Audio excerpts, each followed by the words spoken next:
Bueno, puesto que las ponencias han alargado mucho más de lo previsto y ya hicimos descanso, hemos pensado que no vamos a hacer descanso ahora, vamos a abrir turno de tiempo de debate directamente. Pues escucha,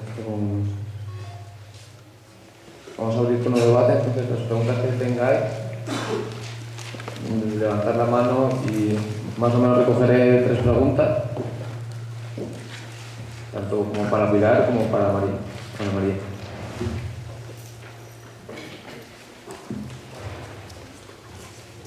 No. Sí, no. ¿A viva voz o el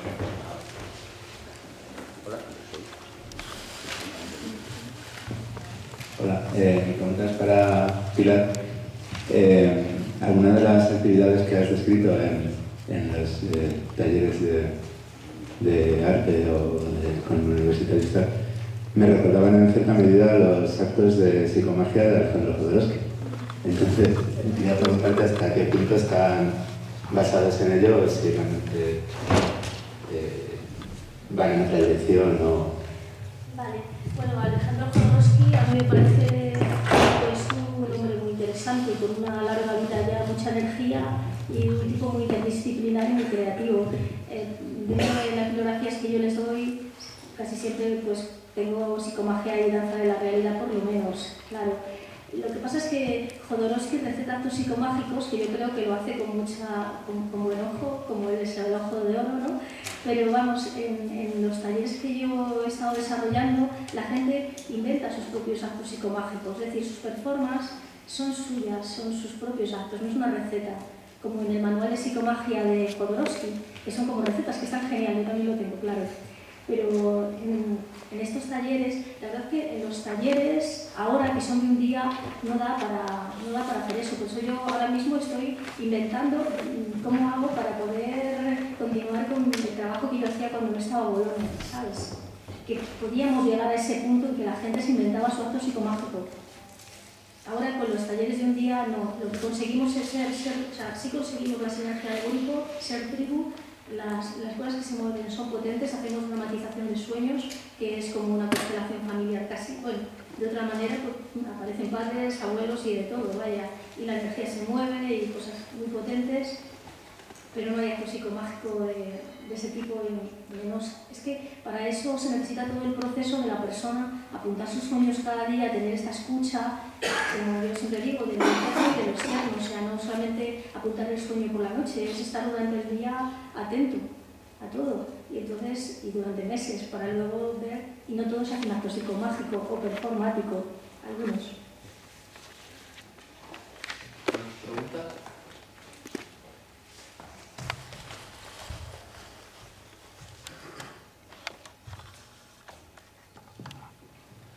Bueno, mi pregunta es para Pilar.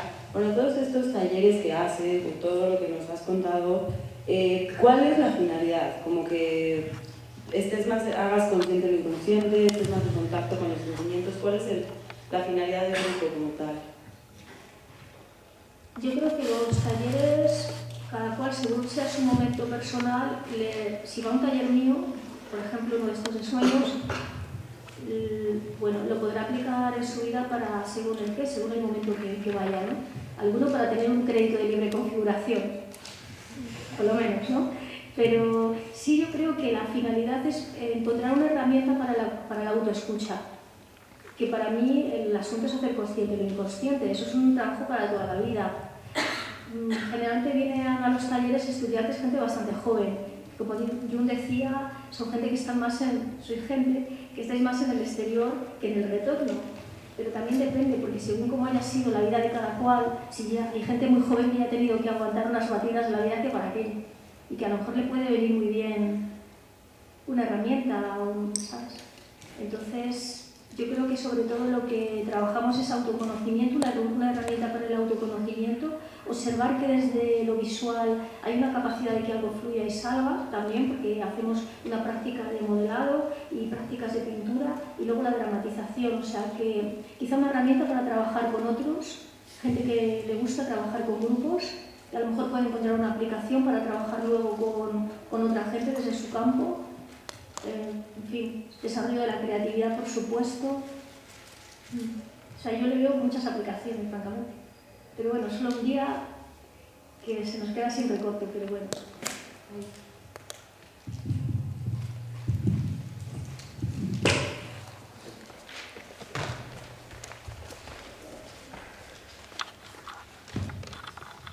Mi pregunta es para Ana María, y si no he entendido mal el final de su ponencia, quería preguntarle si, como usted dice, haciendo referencia al arte que surge entre el abismo, digamos, entre el que representa o el artista, lo efímero del artista, y ese amor que tiene el artista hacia lo universal y eterno, vamos, ese desarraigo que sufren las personas entre esos dos conceptos, quería preguntarle si para usted es posible, sería posible una concepción del arte si el artista no fuese efímero. ¿No fuese? Efímero. Efímero.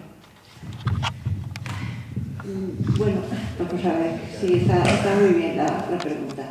El artista es humano.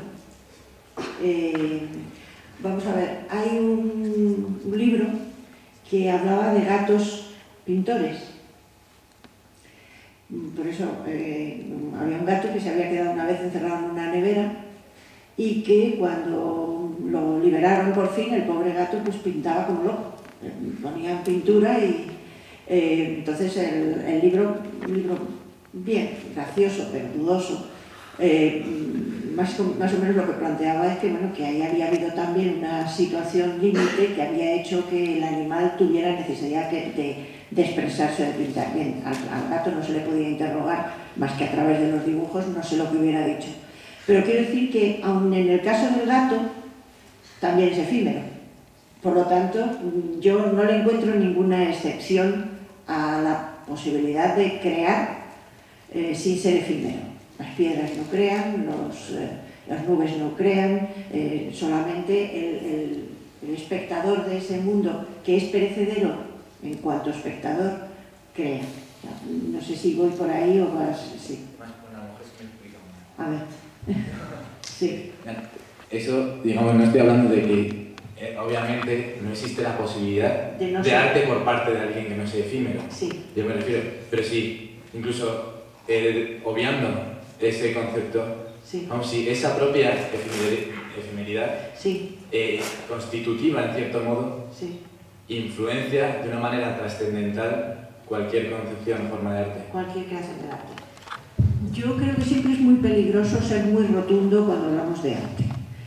La propuesta mía, y me parece muy acertado que hayas pretendido señalarla, la propuesta mía es un intento de conciliar esa manifestación necesaria desde la noche de los tiempos para el ser humano, que es crear, que es poner algo en el ser, poder producir, desde hijos hasta obras,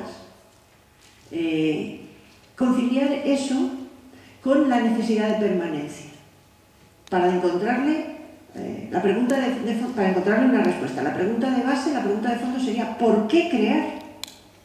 ¿Para qué? ¿Para qué la literatura? ¿Para qué el arte? Si en realidad gran parte de la sociedad, excepto lo que decía antes Pilar del mercado, que es, ahí sí hay una justificación muy clara. ¿Para qué vender un Picasso? Pues para sacarle 5 millones de euros, punto. Pero el artista que quiere comer de su obra, desde luego, y que quiere vivir con su arte, pero mucho más que comer o que vivir de su arte, lo que le interesa es poder producir, poner algo que no existía en el ser. Y esa producción es una producción, bueno, Heidegger la entiende a partir de Nietzsche, desde lo biológico, como una necesidad que nace de lo biológico. Pero es que eso que nace de lo biológico, nace con las dos posibilidades, la producción, la destrucción, la vida y la muerte. Por lo tanto, desde la esencia misma del poder creativo está el poder destructivo, está la vida y está la muerte. Y eso que produce el ser humano, eso que intenta, que nosotros lo podemos llamar crear belleza, crear obras, lo que queramos, Eso, en gran medida, se produce vinculado a una necesidad absolutamente ilusoria, pero necesidad de permanencia, de quedarnos. Si yo no estoy aquí, cuando alguien vea mi cuadro, es el Van Eyck, verá que yo estuve aquí, que queda algo de mí. Lo que pasa es que de Van Eyck no queda nada. Porque el cuadro ni siquiera ya es Van Eyck. El cuadro es un cuadro pasado por los miles de ojos. El cuadro se emancipa del propio autor. Y lo que queda es el cuadro, no queda Van Eyck. Y al mismo tiempo me dirás, porque nos surge al mismo tiempo una desazón, algo de Van Eyck queda. Lo que pasa es que no queda lo que querría que quedase Van Eyck, que es él. Él ha desaparecido. Pero incluso hay más. Yo os remito a un libro, a los de filosofía y a los no de filosofía, un libro y un autor en general muy interesante, que es Blumenberg, que es un autor que juega ya con la idea de la extinción. Ya no es que nos muramos, ya no es que estemos pensando en las generaciones que vienen, es que estamos pensando en la Tierra cuando esa estrella que la mantiene con vida se apaga.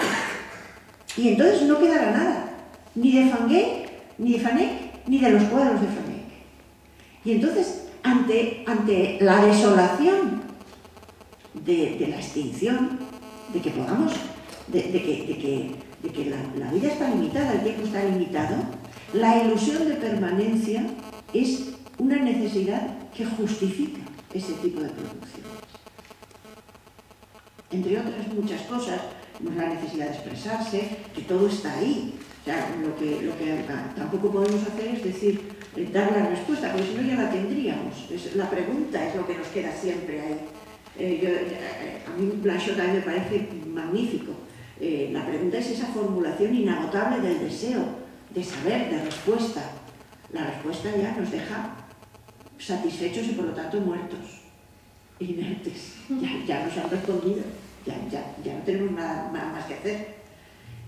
Entonces esa insatisfacción profunda es la que nos llevaría a no darnos una respuesta sobre el origen del arte, pero sí a dar versiones, visiones, perspectivas, explicaciones para explicar algo tan inexplicable como esa pregunta, ¿para qué el arte?